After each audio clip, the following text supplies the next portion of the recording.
Sabe que eu acho que não tem nada mais legal do que gravar um carro icônico, de um carro que marcou gerações, marcou décadas, e hoje com vocês nós vamos trazer um belo de um exemplo desse aqui. É isso aí, Chevrolet Camaro SS, motor V8, primeira versão a ser importada oficialmente para o Brasil e, cara, um preço muito bom e vocês vão se apaixonar por esse carro. Com vocês hoje, o Devorador de Mustangs.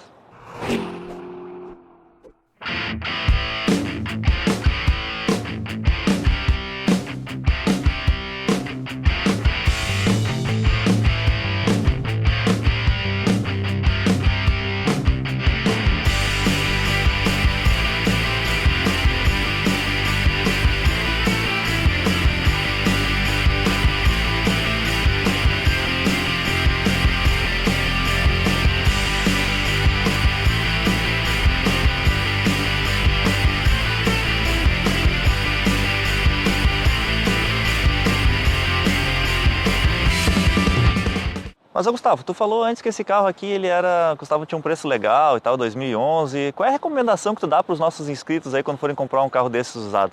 Toda vez que vocês forem comprar um carro usado, é sempre bom pesquisar antes. E a nossa empresa parceira Olho no Carro, com a placa do veículo, vocês conseguem fazer pesquisa de leilão, de sinistro e várias outras coisas para ajudar vocês a não comprarem coisa errada. E, como sempre, a gente está buscando benefícios para vocês inscritos aqui do canal. Se tu usar o cupom Opinião Sincera, tu vai ter 15% de desconto nos pacotes deles, que já são os pacotes bem em contas e tem para todos os bolsos. Tem dos mais baratinhos até os pouquinho mais caros. Estão girando aí na faixa dos R$40. É bem em conta, com 15% melhor ainda. Para começar, a história do Camaro ela é extremamente interessante. É óbvio que esse carro aqui ele foi uma resposta da GM ao Ford Mustang, carro que surgiu em 64, e ela veio um pouquinho tarde, porque ele foi lançado só em 67. Mas o que tem de mais engraçado é como foi divulgado para a imprensa. Em junho de 1966, a GM enviou para 200 jornalistas especialistas do ramo automotivo da época, lá nos Estados Unidos, um telegrama, coisa que hoje quase nem existe mais, comunicando que aconteceria em alguns dias, no dia 28 de junho, a primeira reunião do grupo CEPAL. Aí todo mundo ficou se perguntando, mas que porcaria é essa? O que é CEPAL, cara? Aí no dia seguinte, ela mandou outro telegrama para os mesmos 200 jornalistas para atiçar um pouquinho mais a curiosidade, dizendo que seria a primeira e única reunião do grupo. Aí todo mundo ficou se perguntando, mas que coisa é essa, cara? Bom, isso abalou o meio automotivo, pelo menos para os jornalistas, porque todo mundo ficou muito curioso. Pois foi então que no dia 28 de junho de 1976, o Camaro era apresentado oficialmente só para a imprensa. Para o público ele veio só em setembro, mas ali ele já causou um alvoroço gigantesco. Quando perguntaram na época para o diretor da GM o que significava o nome Camaro, ele não teve a menor dúvida de dizer: é um animal pequeno, cruel e que devora Mustangs. Cara, eu achei sensacional, porque definitivamente não era essa a nomenclatura. Na verdade, Camaro é um nome praticamente inventado. Mas o cara teve uma sacada genial para pegar justamente o concorrente que ele queria. Tá, mas e afinal de contas, o que era o tal do CEPAL? Traduzindo para o português, literalmente era Sociedade de Erradicação das Panteras no Mundo Automotivo. Bom, basicamente era uma nomenclatura só para atiçar a curiosidade dos jornalistas mesmo. Mas a verdade é que o projeto Camaro ele nasceu como projeto Panther, ou Pantera na tradução literal do inglês para o português. Essa daqui já é a quinta geração do Camaro, que foi relançada em 2009, foi produzida até 2015. Em 2016 a GM lançou a sexta geração. Infelizmente, pelo que tudo indica, ela vai parar de produzir, não vai ter uma sétima geração. Então em 2023 o Camaro deve morrer, pelo menos por um tempo, porque isso já tinha acontecido antes. O fato é que, em 1967, esse carro aqui já fez muito sucesso. A primeira geração, que foi produzida até 69, vendeu muito bem e realmente incomodou a Ford, que era o principal objetivo. O Mustang foi o criador dos chamados Pony Cars. Muitas pessoas chamam esse aqui de Muscle Car, mas na verdade ele não é. Ele é um Pony Car, que ele tem um motor maior de grande cilindrada, porém é um carro de dimensões um pouco reduzidas. Os Muscle Cars originais são aqueles carros que eram umas banheironas com motores maiores ainda. Mas se a primeira geração fez sucesso, a segunda geração foi a que realmente consolidou a marca Camaro no mercado. Ela foi produzida de 1970 até 82. E nessa época a GM ela tinha uma mania de mudar todo ano o carro. Por quê? Para criar a necessidade nas pessoas de ter sempre o carro mais atualizado. Então, 67 é um modelo, 68 é outro modelo, 69 é outro modelo, e assim foi até 82. Porém, lá pela metade da década de 70, ele recebeu uma frente que, assim, muitas pessoas não gostam. Tanto que até teve um programa aqui no Brasil onde pegaram um 74, se eu não me engano, ou 75, tiraram aquela frente e botaram a frente do 71, a mais desejada entre todos os amantes do carro. Em 1982, a GM mudou completamente a cara do Camaro. Ele recebeu uma versão bem diferente, com um desenho muito mais futurista e também ficou muito mais leve. Ele perdeu em torno de 500 libras de peso. Isso dá quase 230 quilos. Cara, é muita coisa. O carro ficou muito mais esportivo. E outra coisa começou a mudar.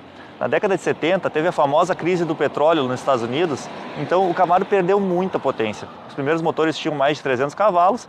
Na década de 70, os carros eram oferecidos com em torno de 160 cavalos e, assim, um desempenho pífio perto do que era antigamente. E na década de 80, marcou a volta da potência alta para ele. Em 1993, a GM lança a terceira geração, baseada na mesma plataforma F que ela produzia anteriormente, porém com um desenho mais arredondado. Eu diria que ali começou a decadência do Camaro, porque ele começou a perder muito a identidade. E então em 2002, quando as vendas estavam bem baixas, a GM decidiu, por fim, encerrar a produção do carro. Por isso que eu falei anteriormente que provavelmente a GM vai dar uma parada em 2023, como ela já tinha feito no passado. De 2002 a 2009 nós ficamos sem esse belíssimo exemplar no mercado.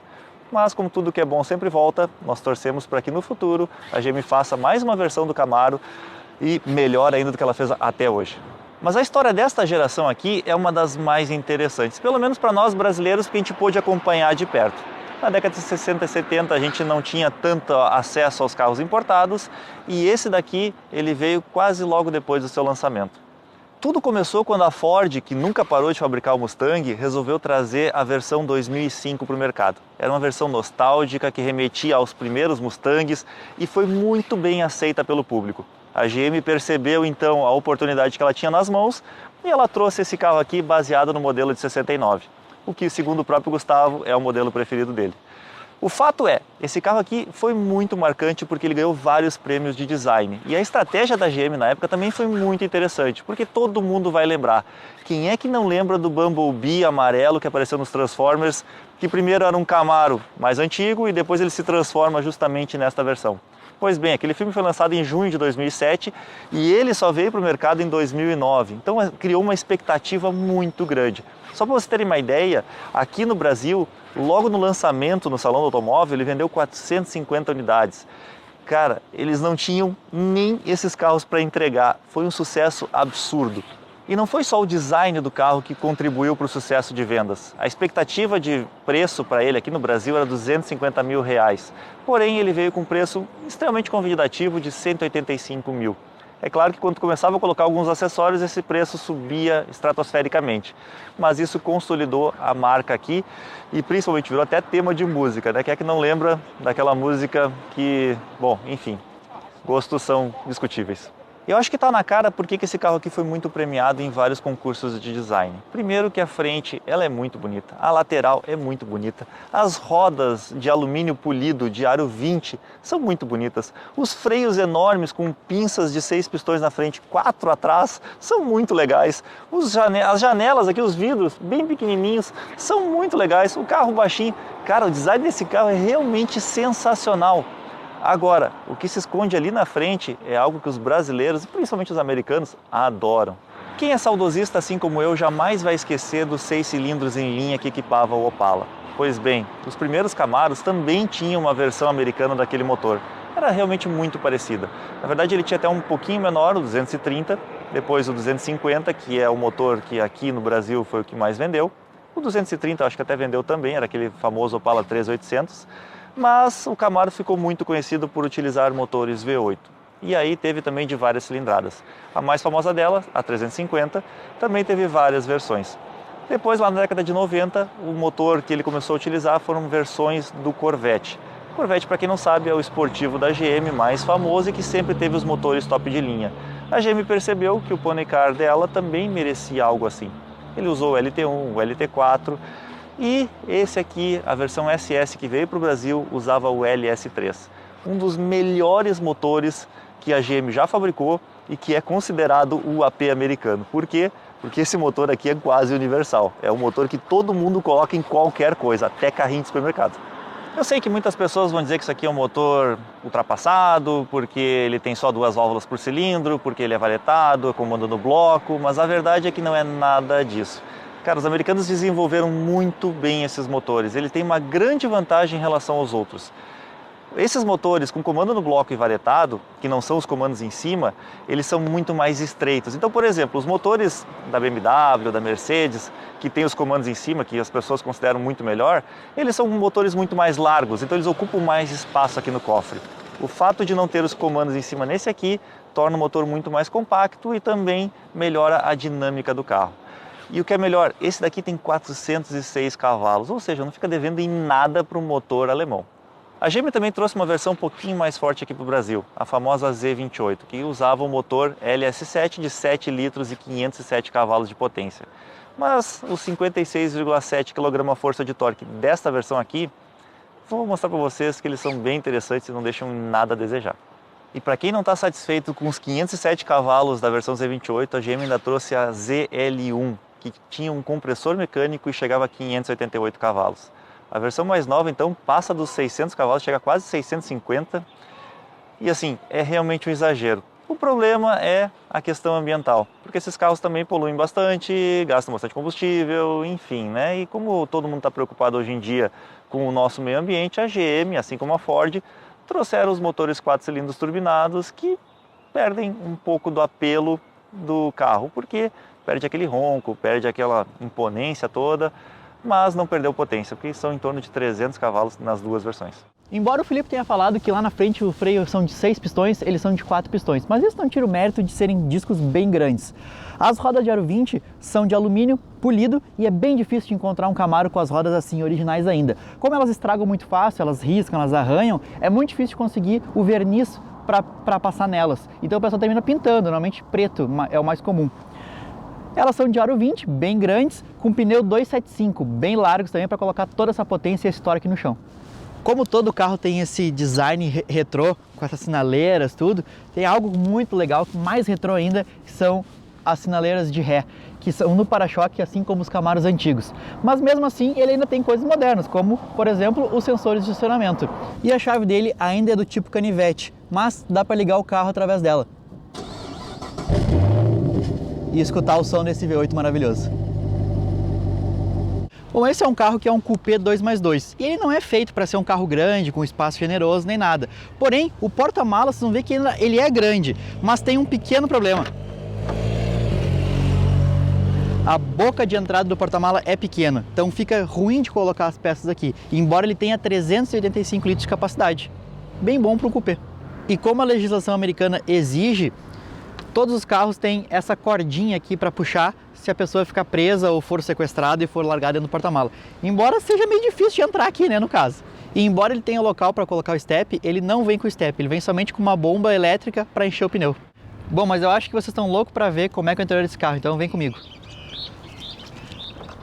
Para começar, a porta é gigante.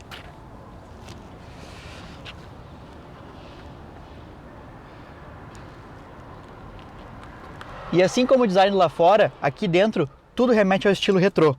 O painel é baseado nos primeiros Camaros, porém com computador de bordo digital. Volante também remete ao estilo retrô, mas já com controle de cruzeiro, controle do rádio e outros itens a mais. E todo o resto do painel vocês vão ver que também é assim dessa maneira. A posição de dirigir, para mim, é maravilhosa. O banco bem baixo, olhando reto, o teto baixo, uma posição realmente de carro esportivo. Ainda conta com os pedal shifts aqui atrás, com um câmbio de 6 marchas automático, que nós vamos falar mais dele depois. Vem ainda com um sistema de som premium, com 9 alto-falantes da Boston, porém nesse caso aqui nós estamos com um rádio simples ainda, nas versões mais novas já vem com uma central multimídia. Os controles do ar-condicionado também são do estilo retrô, assim como os mostradores aqui embaixo, que estão exatamente na mesma posição que o Camaro original veio.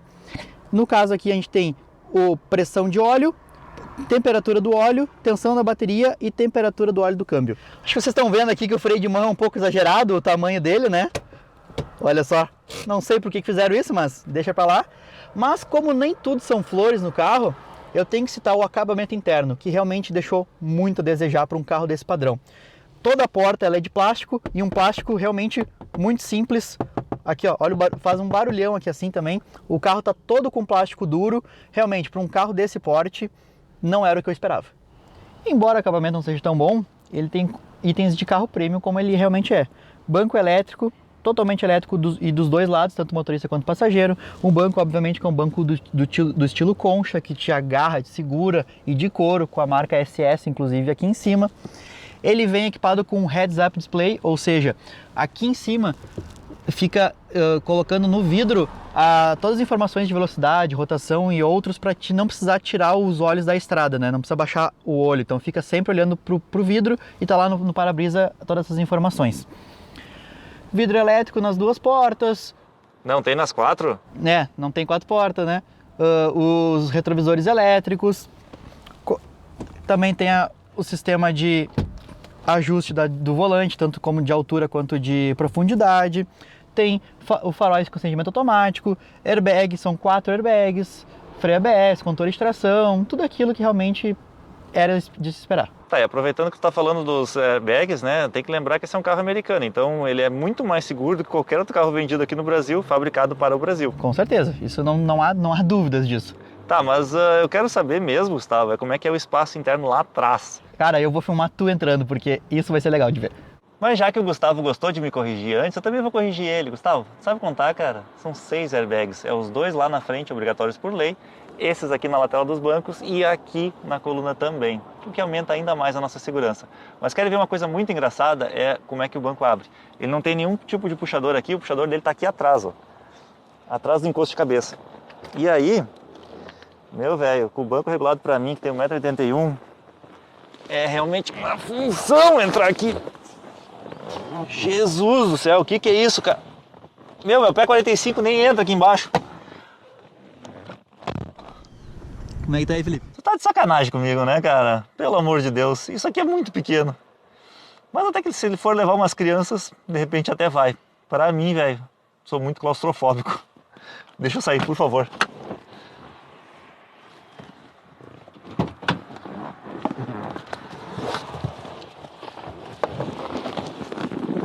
Cara, que função! Ai! Vamos andar! Mas antes da gente sair para dar uma volta nesse carro, eu gostaria de lembrar vocês que se ainda não são inscritos nesse canal, o que é bem provável que já sejam, cara, clica nesse botãozinho aqui embaixo, te inscreve, ativa o sininho, dá like, compartilha, comenta, faz todas essas coisas aí. Por quê? Isso nos ajuda bastante e a gente faz esses vídeos por vocês. Então vamos andar, que eu tô louco para dar uma volta nesse carro. Mas antes de sair eu quero fazer um negócio.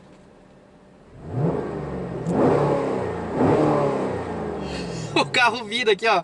O V8 aqui, ó, fazendo aqui, ó. Que loucura, né? Nunca andou de carro de verdade, né? Vambora. Ó o freio de mão. Eu achei até que isso aqui era um encosto de braço, cara. Eu tinha comentado antes que a posição de dirigir é a posição que eu mais gosto, né? Sentado, tudo. Mas eu acho que o volante poderia ter sido um pouquinho menor. Eu achei ele muito grande. Acho que o diâmetro dele podia ter sido um pouquinho menor, ficaria mais esportivo. Mas andando de boa assim, Felipe, tu não escuta nada, né? Barulho do motor, nada, né? Super silencioso, aí quando tu pisa realmente dá um barulho muito bonito. Antes, quando tu tava andando ali na rua, enquanto eu gravava, tem um ronquinho muito legal. É claro que se tu comprar um escapamento dimensionado, que lá nos Estados Unidos tem a varrer, né? Tem a rodo, o ronco fica muito mais bonito ainda, mas aí começa a incomodar, porque entra pra dentro da cabine e incomoda quem tá andando como passageiro, ou às vezes até o motorista. O heads-up display também é muito legal, tu fica o tempo todo ali cuidando, tanto o contagiro quanto a velocidade que tá acontecendo. Diga-se de passagem, é mais um item de segurança também, né? Exato. E o carro não é duro, né, Felipe? Ele não é, mas eu senti uma coisa, a suspensão dele é macia, boa de andar, mas os pneus são duros, né, Gustavo? Não sei se foi o pneu que botaram nele agora. Não, eu acho que não, acho que é assim mesmo. Ele é um pneu que assim, tu sente que ele não é um pneu macio. Ele é bem firme e apesar disso a suspensão compensa bastante. Eu achei legal. É um carro que faz bastante curva em alta velocidade, ele é um carro bem estável. É uma proposta bem legal mesmo, cara. E é um carro pesado, né? Mais de 1.700 quilos, né? É bem pesado. E é lógico, quando a gente fala que ele tem 406 cavalos e ele é um carro pesado, a gente tem que entender que ele vai consumir. A maioria dos proprietários desse carro não está nem aí para o consumo dele, mas eu acho que é importante a gente falar. Na cidade ele faz entre 4 e 5 km por litro a gasolina e na estrada em torno de 10 se tu tiver pé leve. O problema todo esse carro convida a pisar e inclusive andar acima dos limites de velocidade. E isso é um problema. E ele só consegue essa média boa na estrada aí porque ele tem um sistema de desativação de 4 cilindros. Muito legal mesmo, é um sistema que a Honda, por exemplo, usa bastante, o Accord já tinha um sistema todo complexo lá que desativava 2, depois 3 cilindros, né, no V6. Esse aqui desativa os 4 quando tu não tá com o pé muito, assim, pisando bastante, né, pé embaixo. Então ele entende que não tá precisando ligar os 8 cilindros, ele anda só com 4 ligados. Inclusive o dono desse carro aqui, ele estranha, porque às vezes dentro da cidade ele dá um ronco diferente, dá um barulhinho diferente lá atrás, ele até achou que tava um problema na surdina ou no escapamento, né? A verdade é que é exatamente isso. Dentro da cidade não é feito para desligar os 4 cilindros, mas ele acaba desligando eventualmente porque tu está andando numa velocidade constante sem pisar muito o acelerador. Para quem não entende muito de carro, ele é praticamente imperceptível. Para nós que gostamos muito, isso ficou muito evidente. Eu acho que é legal salientar que o câmbio automático de 6 marchas, ele é bem suave, né? Tá trocando as marchas aqui numa suavidade bem bacana. Mas esse carro, ele tinha a opção nos Estados Unidos de vir com um câmbio manual de 6 marchas. E existem alguns Camaros aqui no Brasil com um câmbio manual de 6 marchas, que foram importações independentes. A pessoa foi lá, comprou um carro nos Estados Unidos, importou e trouxe com câmbio manual. Isso tinha um amigo teu que tinha, né? Tem um amigo meu que tem um com... É o único azul do Brasil, câmbio manual e tá com compressor mecânico. Deve ser bem legal, deve ser um brinquedo bem divertido. Mas tu tá meio apertadinho também aí, né, Felipe? Ah, cara, eu vou dizer que aqui na frente não é o melhor espaço do mundo, mas é bem melhor do que lá atrás. Uma coisa que me chamou muita atenção, como esse carro tem as janelas muito baixinhas, cara, eu me sinto quase que de capacete dentro dele. É muito engraçado, tu tem uma visão bem limitada, assim, ó, não tem pra cima nem pra baixo. É muito legal, eu gostei, achei muito legal mesmo, me remeteu à época que eu andava de moto. Agora dá uma pisada, eu quero ver qual é o desempenho dele. Vamos lá.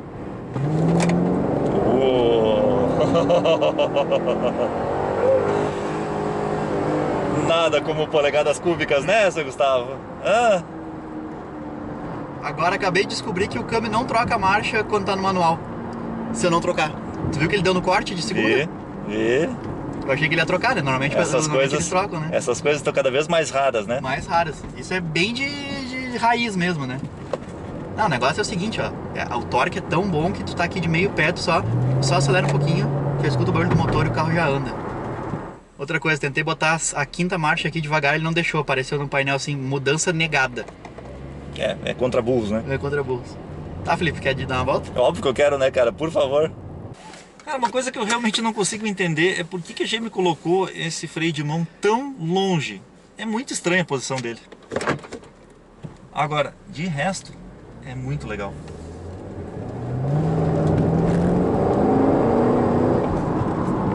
Cara, esse heads-up display aqui que fica mostrando a rotação do motor, a marcha que está engatada e a velocidade do carro, ele é realmente muito interessante. Eu acho que deveria ter isso em todos os carros. É uma peça tão barata de se colocar, porque é só um displayzinho ali que fica virado para o para-brisa, ele fica dando reflexo no para-brisa, mas ele evita que o motorista tenha que desviar a atenção, e isso é muito tri.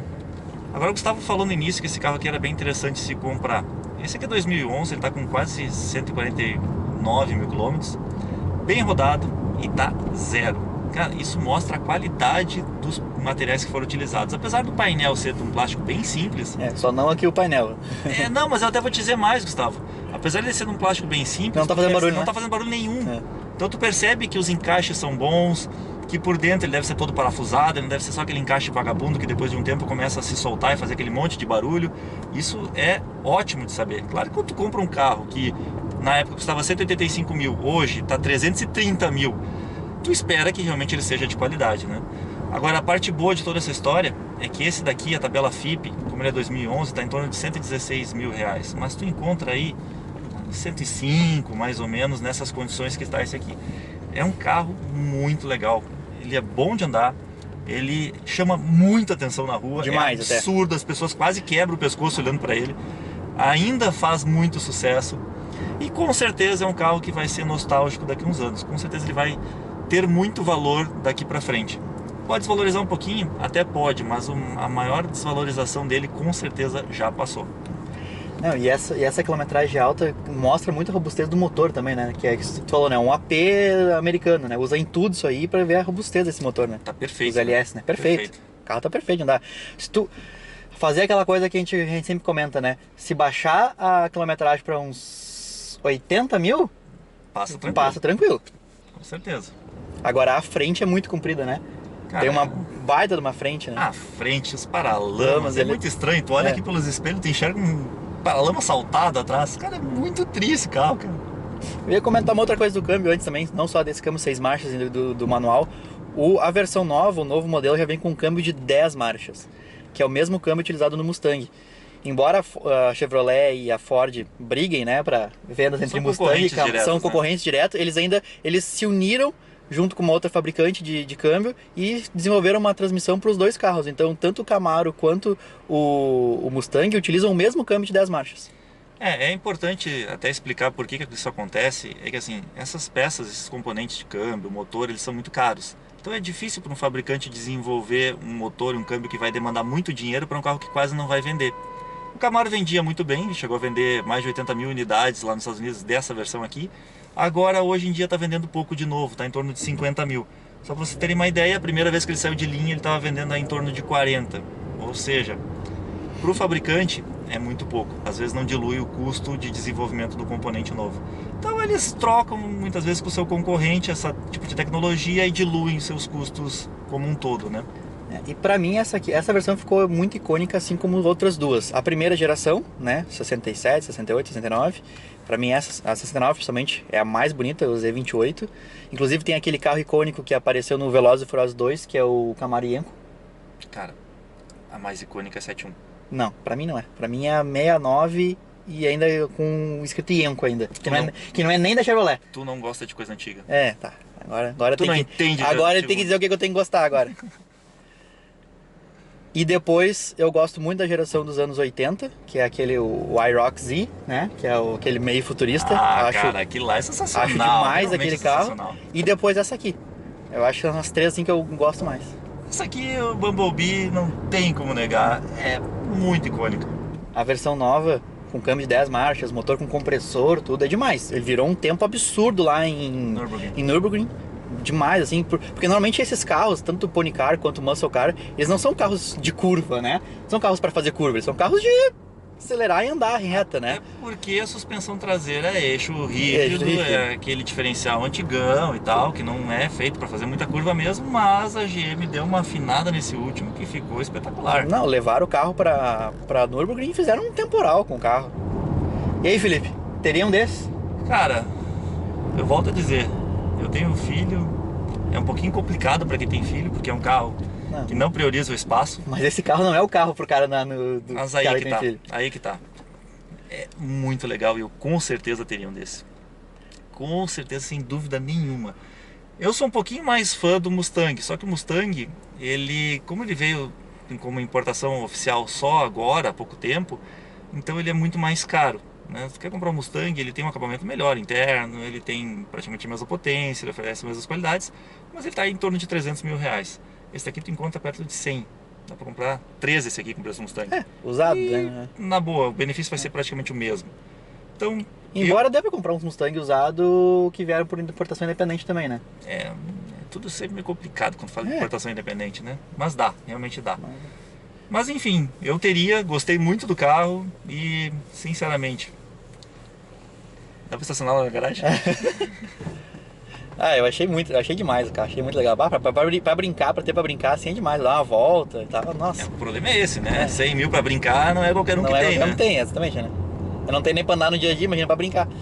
Mas esse aqui, como ele tá com quase 150 mil quilômetros, dá pra ver que é um carro que era utilizado no dia a dia, o que é legal. Então tá, galera, eu acho que é isso. Se vocês tiverem mais alguma dúvida, alguma pergunta, faça aqui embaixo nos comentários, que na medida do possível a gente vai responder a todos. Gostaria de agradecer ao dono do carro, o Tomás, por ter nos emprestado ele aí. Já é o terceiro carro que ele empresta? Cara, show de bola, muito obrigado mesmo. Esse carro aqui é sensacional, gente. Eu tinha um certo preconceito com o Camaro novo, porque acho que mais por causa da música e por causa do estigma que pegou aí, muito rapper, muita gente estranha andando com ele. Mas na boa, é um baita carro. É demais mesmo. Pessoal, se vocês já tiveram, já olharam, já andaram, conta a sua experiência aqui embaixo, que é muito legal mesmo. Então tá, valeu! Valeu, pessoal! Eu gosto do 69. Eu não gosto do 69. A Ford relançou o Mustang como modelo 2005, lá no ano de 2004. Opa, 94 não. Porque eles têm um verniz que depois não é... Como é que é? A chave, ela é do tipo canivete ainda, porém dá pra ligar o carro aqui de fora. Vamos ver.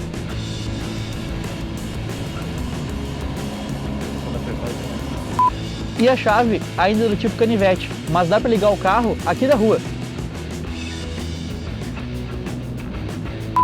Bom, e a chave é do tipo canivete, mas mesmo assim dá para ligar o carro aqui de fora.